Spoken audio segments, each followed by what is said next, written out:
ان 3 سوالات کی تیاری ہم کو مرنے سے پہلے کرنا ہے۔ آدمی کی موت، آپ دیکھیے آج ہم بیٹھے ہیں، معلوم نہیں کل ہوں گے کہ نہیں ہوں گے۔ کوئی آدمی ہاتھ اٹھا کے بول سکتا ہے نہیں میں تو کل رہنے والا ہوں، بلکہ کوئی آدمی کہہ سکتا ہے کہ نہیں میں گھر پہنچ سکتا ہوں، یقیناً میں گھر پہنچوں گا، بول سکتا ہے۔ آدمی بولنے کو بول دیتا ہے گھر میں کہ میں آ رہا ہوں، 10 بجے تک آ رہا ہوں، میں 5 بجے تک آ رہا ہوں، کہتا ہے، لیکن واقعی اگر غور کیا جائے کسی آدمی کی زندگی کا کوئی بھروسہ نہیں ہے، اور آدمی کو کوئی موقع توبہ کا، استغفار کا اور کسی بھی اصلاح کا موقع نہیں ملے گا جب موت آ جائے گی۔ پھر جو زندگی ہے وہ زندگی لے کر قبر میں جائے گا۔ سنن نبی داؤد کی ایک روایت میں اللہ کے نبی صلی اللہ علیہ وسلم یوں بھی فرماتے ہیں کہ اس کے بعد ایک خوبصورت مومن جو ہوتا ہے اس کی قبر میں ایک خوبصورت شخص آتا ہے اور وہ اسے کہتا ہے جنت کے گھر کی بشارت سن، جنت کی خوشخبری سن۔ اس کو دیکھتا ہے، کہتا کون ہے؟ اتنا خوبصورت انسان، اتنا خوبصورت، تو اس لائق ہے کہ تجھ کو خوشخبری کے لیے بھیجا جائے، کون ہے تو؟ وہ کہتا میں تیرا عمل ہوں، میں تیرا نیک عمل ہوں، میں تیرا نیک عمل۔ اور اگر فاسق و فاجر ہو تو ایک بدصورت شخص آتا ہے اس کی قبر میں اور کہتا ہے جہنم کی خوشخبری ابھی سے سن لے۔ وہ اس کو دیکھتا ہے، کہتا ہے کون ہے تو؟ تیرا اتنا برا چہرہ ہے کہ تو اس لائق ہے کہ تجھ کو بری خبر کے لیے بھیجا جائے، تجھ کو بری خبر کے ساتھ بھیجا جائے، اس لائق ہے تو؟ کون ہے تو؟ کہتا میں تیرا عمل ہوں، میں تیرا عمل ہوں۔ آدمی کا جیسا عمل ہے قبر میں اس کے سامنے آنے والا ہے۔ جیسی زندگی جیا ہے مرنے کے بعد وہ زندگی انسان کی صورت میں اس کے پاس آئے گی اور اس کو یا تو خوشخبری جنت کی دے گی یا جہنم کی خوشخبری اس کو دے گی۔ ہم اپنے حال پر غور کریں، ہم نے اپنی زندگی کو کیا بنایا ہے؟ اپنی زندگی کو ہم خوبصورت شکل میں دیکھنا چاہتے ہیں یا بدصورت شکل میں دیکھنا چاہتے ہیں؟ اور زندگی کا کوئی بھروسہ نہیں ہے۔ ان 3 سوالات کی تیاری کر کے ہم کو جانا ہے اور بہت کم وقت باقی ہے۔ جس انسان کو زندگی کا بھروسہ نہ ہو، معلوم نہیں کب موت آ جائے، گویا کہ اس کے پاس کچھ بھی وقت نہیں بچا ہے۔ آپ بتائیے قصر کا کیا حکم ہے؟ اگر معلوم نہیں ہے کب جانا ہے تو قصر کرتا رہے گا، وہ قصر نہیں رہتا ہے۔ ایک آدمی اس کو معلوم نہیں کب موقع آئے گا، کب بلاوا آئے گا۔ ایک آدمی جس کو معلوم ہے کہ اس کو کبھی بھی بلاوا آ سکتا ہے، سعودی جانا ہے اس کو، کبھی بھی وہاں سے کال آ سکتا ہے، بھاگنا ہے، تیاری میں رہتا ہے کہ نہیں رہتا ہے؟ بیگ ویگ سب باندھ کے، کپڑے سب تیار رہتا ہے کہ جیسے ہی کال آئے بیگ اٹھایا بھاگا۔ بھولنا نہیں چاہیے کچھ۔ ساری تیاری آدمی سعودی جانے کی سفر کی کرتا ہے۔ ہندوستان میں کہیں جانا ہے، جاب کے لیے جانا ہے، پکنک جانا ہے، صبح میں پکنک پہ جانا ہے، بچوں کو بھیجتے ہیں پکنک پہ جانا ہے، سب چیزیں لے لی، ماں پوچھتی ہے بچے سے۔ آپ بتائیے سفر میں، دنیا کے چھوٹے سفر میں آپ بھی جاتا ہے، سب تیاری پہلے سے رات میں کرتا ہے، صبح کو جانا ہے۔ آپ بتائیے مرنے کا کوئی وقت طے ہے، کب موت آنے والی معلوم ہے، اس کی کیا تیاری ہم نے کی ہے، کیا تیاری کرنا ہے؟ یہ 3 سوالات ہم کو بتاتے ہیں کہ پہلے، سب سے پہلے پوچھ کیا ہونے والی ہے۔ نام بھی نہیں پوچھا جائے گا، تیرا نام کیا ہے؟ نہیں، کچھ بھی نام تھا تیرا نام محمد تھا، عبداللہ تھا، اچھا نام تھا، برا تھا، کچھ بھی، تیرے نام سے کوئی مطلب نہیں ہے۔ تو اللہ کو پہچانتا تھا کہ نہیں پہچانتا تھا؟ تو محمد رسول اللہ صلی اللہ علیہ وسلم کو پہچانتا تھا کہ نہیں پہچانتا تھا؟ سوال یہ ہوگا۔ سید خاندان کا ہے، پٹھان ہے، خان ہے، کیا ہے؟ کچھ نہیں، سب ایک ساتھ ایک قبر میں، سب برابر، کچھ پوچھا نہیں جائے گا، نسب کا کوئی معاملہ وہاں پر نہیں ہے۔ من بطأ به عمله لم يسرع به نسبه، اللہ کے نبی صلی اللہ علیہ وسلم فرماتے ہیں جس کو اس کا عمل پیچھے کر دے اس کا نسب اس کو آگے نہیں لے جا سکتا ہے۔ نیچا عمل کر کے آدمی خاندان کی اونچائی سے اونچا مقام نہیں پا سکتا ہے۔ اونچے خاندان کا ہے، عمل نیچ ہے، عمل اچھا نہیں ہے، عمل گھٹیا ہے، شرکیہ عمل ہے، بدعات اعمال میں ہے۔ اسلام کو چھوڑ کر، اللہ کی شریعت کو چھوڑ کر بے حیائی، آزادی، منمانی، خواہشات کی اتباع اور کئی ایسے لوگوں کی برہنہ رہنے والے جن کو لباس کا ہوش نہیں، ان کے پیچھے چلنے والا، ان کی طریقوں کو، اطوار کو، دوسری قوموں کے طریقوں کو اپنے لیے دین بنانے والا، ایسا آدمی اللہ کے دین کی جس کے پاس قدر نہیں ہے، اللہ کے پاس اس کی قدر نہیں ہے۔ جو اللہ اس کے رسول کا مقام و مرتبہ نہیں جانتا ہو، جس کے پاس اللہ کی بڑائی نہیں ہے، اللہ کے پاس اس کی کوئی بڑائی نہیں ہے۔ کیا مقام اللہ کو زندگی میں دیا ہے۔ آج مسلمان کا حال آپ دیکھیں، ما کنت تعبد پوچھا جانے والا ہے سب سے پہلے، کس کی عبادت کرتا تھا؟ آج مسلمان کو معلوم نہیں عبادت کس کو بولتے ہیں۔ تو میں اللہ کی عبادت کرتا ہوں لیکن معلوم نہیں ہے اس کو نہیں معلوم ہے۔ وہ قبر پر جا کر، بزرگان دین کی قبروں پر جا کر اپنا ماتھا ٹیکتا ہے، وہ ان کے آگے ہاتھ پھیلاتا ہے، ان سے مانگتا ہے۔ اولاد نہیں ہے، جا کے قبر پہ ناڑا باندھتا ہے۔ دکان نہیں چل رہی ہے، ناریل باندھتا ہے، دھاگا باندھتا ہے، اللہ کی عبادت کرتا ہے۔ اس کو عبادت کے معنی معلوم نہیں ہے، وہ اللہ کے ساتھ شرک کر رہا ہے۔ وَقَضَىٰ رَبُّكَ أَلَّا تَعْبُدُوا إِلَّا إِيَّاهُ، تیرے رب نے حکم دے دیا ہے کہ اس کے سوا تم کسی اور کی عبادت مت کرنا۔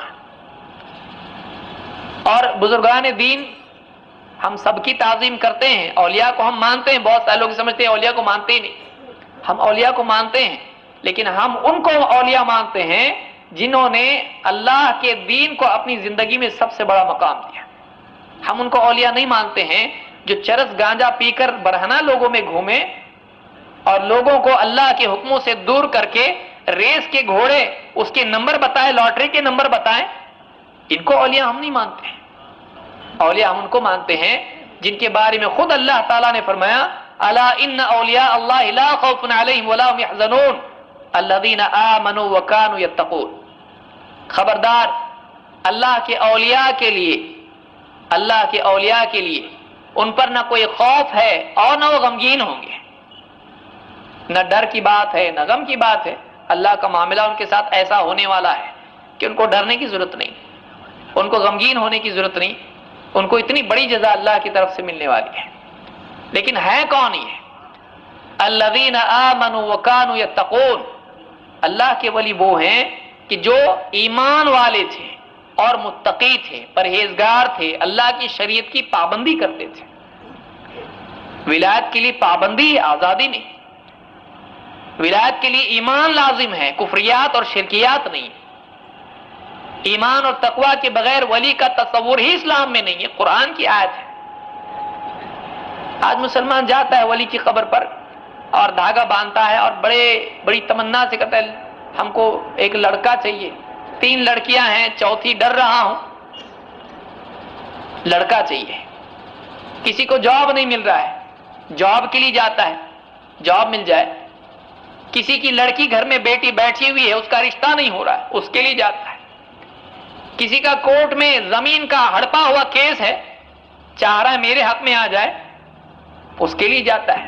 کسی کے اور بھی کئی حرام معاملات ہوتے ہیں، لیکن اولیاء کی درگاہ پہ جاتا ہے، وہاں جا کر ناڑے باندھتا اور سمجھتا ہے میرا کام ہوگا، سجدے کرتا ہے، نظریں کرتا ہے، وہاں قربانیاں کرتا ہے۔ یہ سب عبادت ہے، یہ سب عبادت میں آتا ہے، کیونکہ قربانی عبادت ہے، دعا عبادت ہے، سجدہ عبادت ہے، نظر عبادت ہے۔ اگر اللہ کے سوا کسی اور کے نام کی نظر کرتا ہے، جس کو منت ہمارے یہاں پر کہا جاتا ہے، تو یہ بھی شرک ہے، یہ بھی شرک ہے۔ آپ بتائیے، اللہ کے بارے میں آج پہلا سوال ہونے والا مرنے کے بعد، اس کی تیاری نہیں ہے، اور یہ بھرم ہے کہ ہم واقعی صحیح دین پر ہیں۔ نبی صلی اللہ علیہ وسلم کے سلسلے میں اللہ کے نبی صلی اللہ علیہ وسلم کی حدیثیں ہیں، آپ کی سنت موجود ہے، لیکن کوئی باپ دادا کو دین کا نبی کا مرتبہ دیے ہوئے ہے، بھائی کسی سے کہا جائے بھائی یہ غلط ہے، یہ بدعت ہے، دین میں نہیں ہے۔ اللہ کے نبی صلی اللہ علیہ وسلم کی سنت یہ ہے، یہ بدعت ہے کہ باپ دادا ہمارے کرتے ہیں، ہم وہی کرنے والے ہیں۔ کسی نے نبی کا مقام باپ دادا کو دے رکھا ہے، کسی نے پیر کو دیا ہے، کسی نے کسی عالم کو دے رکھا ہے، کسی نے سماج کو دیا ہے کہ جنازہ ہے، نکاح ہے یا اور معاملات ہیں، ان میں ایک آدمی کو کہا جاتا ہے بھائی دین یہ ہے، اللہ کے نبی صلی اللہ علیہ وسلم یہ کرتے تھے، یہ نہیں کرتے تھے، تو تو اس آدمی کو سمجھنے میں بڑی مشکل پیش آتی، کہتا سب لوگ کہہ رہے ہیں ہم کو یہی کرنا پڑے گا، بہت سارے لوگ جان کر بھی نہیں کر پاتے، معلوم ہوتا ہے لیکن نہیں کر پاتے، کیوں؟ اس لیے کہ سماج جیسا چل رہا ہے ویسے ہی چلتے رہو، مین سٹریم میں رہو، مین سٹریم میں رہو، الگ مت ہو ان سے۔ تو آپ بتائیے کہ ایسا اگر زندگی میں اللہ کو کسی نے مقام دیا ہو اور محمد رسول اللہ صلی اللہ علیہ وسلم کو یہ مقام دیا ہو، آپ بتائیے کیسا جواب دے پائے گا؟ اللہ تعالیٰ ہم سب کی حفاظت فرمائے اور ہمارے لیے جواب کو آسان فرمائے۔ اللہ تعالیٰ قرآن کریم میں فرماتا ہے قل اطیعوا اللہ والرسول، اے نبی آپ کہیے اللہ کی فرما برداری کرو اور اس کے رسول کی فرما برداری کرو۔ فَإِن تَوَلَّوْا فَإِنَّ اللَّهَ لَا يُحِبُّ الْكَافِرِينَ، اور اگر یہ پیٹ پھیر کے چل دیں، آپ کی بات نہ مانیں، اس بات کو تسلیم نہ کریں، اللہ اور اس کے رسول کی فرما برداری کے پابند نہ ہو، انکار کر دیں، تو اللہ کافروں سے محبت نہیں کرتا ہے۔ کافروں سے اللہ نے کفر کا فتویٰ دیا ہے اس آدمی کے لیے جو اللہ اور اس کے رسول کی فرما برداری کو تسلیم کرنے سے انکار کرتے ہیں۔ تو آج آپ بتائیے کتنے مسلمان ہیں ان کے سامنے قرآن و سنت کی بات پیش کی جاتی ہے، ان کے سامنے بتایا جاتا ہے اسلام کامل ہو چکا ہے بھائی، ہم اپنی طرف سے اضافہ نہیں کر سکتے ہیں۔ الیوم اکملت لکم دینکم واتممت علیکم نعمتی ورضیت لکم الاسلام دینا۔ اللہ نے خود قرآن میں کہہ دیا ہے، محمد رسول اللہ صلی اللہ علیہ وسلم کی زندگی میں بتا دیا ہے کہ آج میں نے تمہارے دین کو تمہارے لیے کامل کر دیا اور اپنی نعمت تم پر تمام کر دی اور اسلام کو بطور دین تمہارے لیے پسند کر لیا۔ اللہ نے نعمت تمام کر دی، دین کامل ہو چکا۔ اللہ کے نبی صلی اللہ علیہ وسلم کہہ چکے ہیں کہ من احدث فی امرنا ھذا ما لیس منہ فہو رد، جو کوئی ہمارے اس دین میں کوئی ایسی چیز ایجاد کرے جو اس میں نہیں تھی، کچھ بھی نیا نکالے، نہیں تھا اس میں، تو ایسا عمل رد کر دیا جائے گا۔ ایسا کوئی عمل اللہ کے یہاں قبول نہیں ہوگا، ایسی زندگی قبول نہیں ہوگی جو قرآن و سنت کی بنیاد پر نہیں تھی، ایسی زندگی قبول نہیں ہوگی، ایسی زندگی قبول نہیں ہوگی جس میں اللہ اور اس کے رسول کی فرما برداری نہیں تھی۔ لا الہ الا اللہ، اشہد ان لا الہ الا اللہ، اشہد ان محمد رسول اللہ، آدمی کہہ رہا ہے زبان سے، لیکن اس کا تقاضا کیا ہے معلوم ہے؟ اس کا تقاضا کیا ہے؟ یہ کلمہ ہم سے کیا چاہتا ہے؟ ایک آدمی کسی سے کہہ دے ٹھیک ہے میں کل آؤں گا، کل آپ کا کام ہو جائے گا، اور کل جا کے کھڑا ہو جائے وہاں پر اور دیکھے کام نہیں ہوا ہے، تو کیا کہے گا؟ کہا کیوں تھا جب کرنا نہیں تھا؟ وہ کہے گا میں نے کہہ دیا بس ہو گیا۔ کہ نہیں، کام کدھر ہوا ہے؟ زبان سے آپ نے کہا ہے، کام نہیں ہوا ہے۔ تو ایک آدمی مانتا ہے کہ زبان سے کہنے کے بعد کرنا بھی پڑتا ہے، ورنہ آدمی جھوٹا ہو جاتا ہے۔ اشہد ان لا الہ الا اللہ کا تقاضا کیا ہے؟ کہ ہم اللہ کو اپنا معبود برحق تسلیم کریں اور اللہ کے سوا کسی اور کی عبادت نہ کریں، نہ کسی کو معبود تسلیم کریں۔ اور محمد رسول اللہ کا تقاضا کیا ہے؟ کہ ایک آدمی محمد صلی اللہ علیہ وسلم کی اطاعت و اتباع کرے اور آپ کے سوا تمام طریقوں کو، سارے رسم رواج کو چھوڑ کر آپ کی سنت کا پابند بن جائے۔ اس لیے خلاصہ کیا ہے دین کا؟ پورے دین کا خلاصہ کیا ہے؟ اشہد ان لا الہ الا اللہ، اشہد ان محمد رسول اللہ کا خلاصہ کیا ہے؟ پہلا حصہ عبادت کے کس کی سے متعلق ہے؟ لا الہ الا اللہ، اللہ کے سوا کسی اور کی عبادت نہیں۔ محمد رسول اللہ، اللہ کی عبادت اگر کرنی ہے تو محمد رسول اللہ صلی اللہ علیہ وسلم کے طریقے پر کرنی پڑے گی، آپ کی سنتوں کے مطابق کرنی پڑے گی، کیونکہ اللہ نے آپ کو بھیجا اپنی پسند بتانے کے لیے۔ تو یہ دو چیزیں اگر زندگی میں نہیں ہیں تو بہت ڈر کی چیز ہے، معلوم نہیں آدمی جواب دے پائے گا کہ نہیں دے پائے گا۔ اللہ تعالی ہم سب کو سمجھ عطا فرمائیں اور آخرت کی تیاری کرنے کی اور خصوصاً قبر کے احوال و احوال پر غور کرنے کی اور اس کی تیاری کرنے کی ہم سب کو توفیق عطا فرمائے۔ اقول قولی ھذا واستغفر اللہ لی ولکم۔